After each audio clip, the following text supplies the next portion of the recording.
There's no feeling more intense than starting over. If you deleted your homework the day before it was due, as I have, or if you left your wallet at home and you have to go back after spending an hour in the commute. If you won some money at the casino and then put all your winnings on red but it came up black. If you got your best shirt dry cleaned before a wedding and then immediately dropped food on it. If you won an argument with a friend and then later discovered that they just returned to their original view. Starting over is harder than starting up.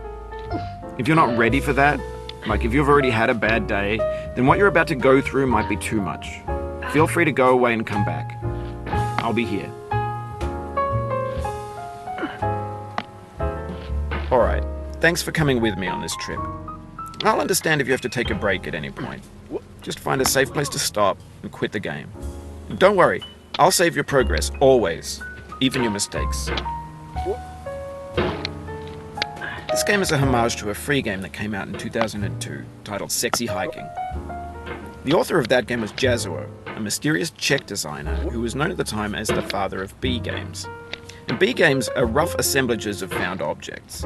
Designers slap them together very quickly and freely, and they're often too rough and unfriendly to gain much of a following. They're built more for the joy of building them than as polished products.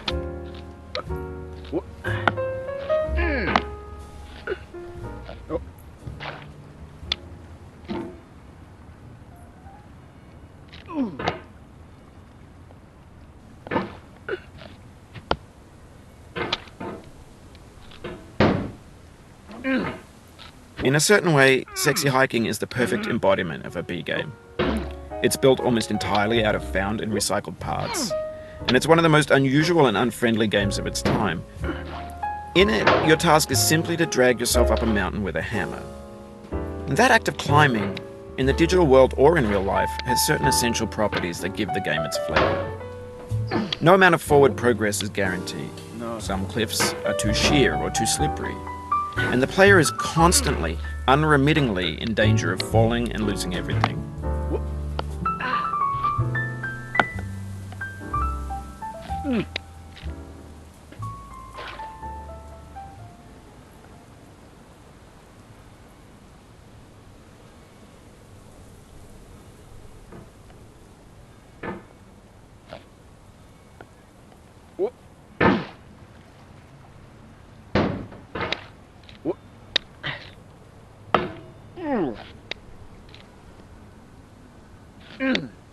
Anyway, when you start Sexy Hiking, you're standing next to this dead tree that blocks the way to the entire rest of the game.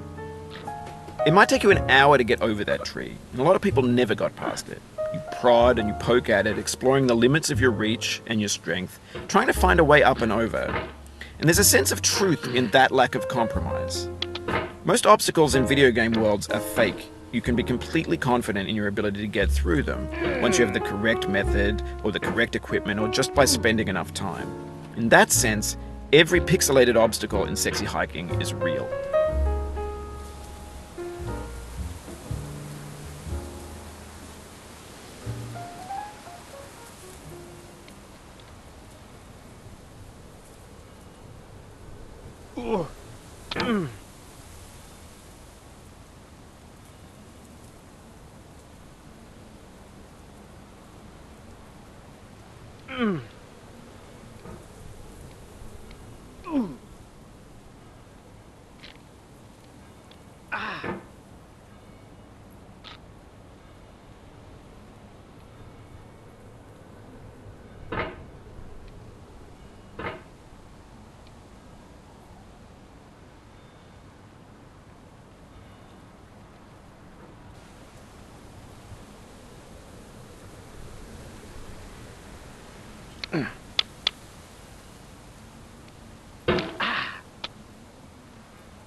The obstacles in sexy hiking are unyielding, and that makes the game uniquely frustrating. But I'm not sure Jazuo intended to make a frustrating game. The frustration is just essential to the act of climbing, and it's authentic to the process of building a game about climbing. A funny thing happened to me as I was building this mountain. I'd have an idea for a new obstacle, and I'd build it, test it, and it would usually turn out to be unreasonably hard. But I couldn't bring myself to make it easier. It already felt like my inability to get past the new obstacle was my fault as a player rather than as a builder. Imaginary mountains build themselves from our efforts to climb them, and it's our repeated attempts to reach the summit that turns those mountains into something real.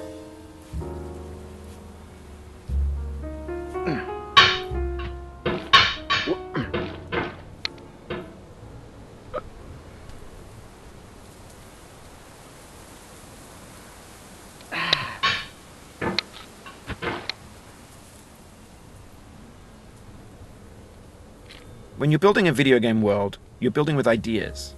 And that can be like working with quickset cement. You mold your ideas into a certain shape that can be played with, and in the process of playing with them, they begin to harden and set until they're immutable, like rock. And at that point, you can't change the world, not without breaking it into pieces and starting fresh with new ideas.